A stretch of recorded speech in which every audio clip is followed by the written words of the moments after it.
بسم اللہ الرحمن الرحیم۔ السلام علیکم۔ بہت سی احادیث میں یہ مضمون آیا ہے کہ قیامت کے قریب کعبے کو شہید کر دیا جائے گا۔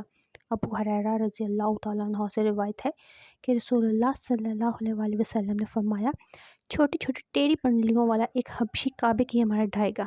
سیدنا علی رضی اللہ تعالیٰ عنہ کا فرمان ہے، اس گھر کا طواف جس قدر ممکن ہو زیادہ سے زیادہ کر لو، وقت آئے گا طواف نہیں ہوگا۔ میں تصور کی آنکھ سے دیکھ رہا ہوں، ایک چھوٹے سر اور چھوٹے کانوں والا حبشی اپنے کدال کے ساتھ بیت اللہ کی عمارت ڈھا رہا ہے۔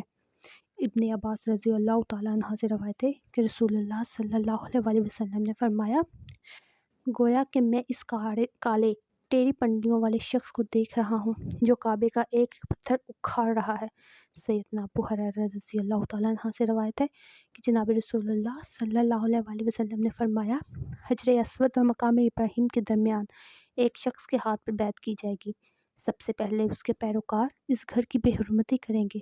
اس وقت عربوں کی ہلاکت یقینی ہوگی۔ پھر حبشی آئیں گے اور بیت اللہ کو ایسے ویران کریں گے کہ اس کے بعد کبھی آباد نہ ہو سکے گا۔ یہی لوگ بیت اللہ کا خزانہ نکال کر لے جائیں گے۔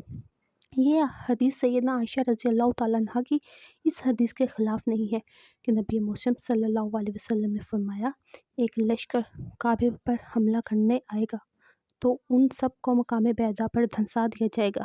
علامہ ابن حجر رحمہ اللہ علیہ اپنی کتاب فتح الباری میں باب ہدم الکعبہ کے تحت رقم دراز ہیں۔ اس حدیث میں اشارہ ہے کہ کعبے پر حملہ 2 دفعہ ہوگا۔ ایک دفعہ تو اللہ تعالیٰ کعبے تک پہنچنے سے پہلے ہی لشکر کو ہلاک فرما دے گا، دوسری دفعہ وہ کعبے تک پہنچ جائیں گے اور ظاہر ہے کعبے کو منہدم کرنے والوں کا حملہ دوسرا ہوگا۔ یہ اعتراض بھی نہیں کیا جا سکتا کہ اللہ تعالیٰ نے ہاتھی کو تو روک دیا تھا اور ہاتھی والے کعبے کو منہدم نہیں کر سکے تھے، حالانکہ اس وقت کعبہ قبلہ بھی نہیں تھا۔ اب جب کہ وہ مسلمانوں کا قبلہ بن چکا ہے تو اللہ تعالیٰ کیسے حبشیوں کو اس پر مسلط ہونے دے گا؟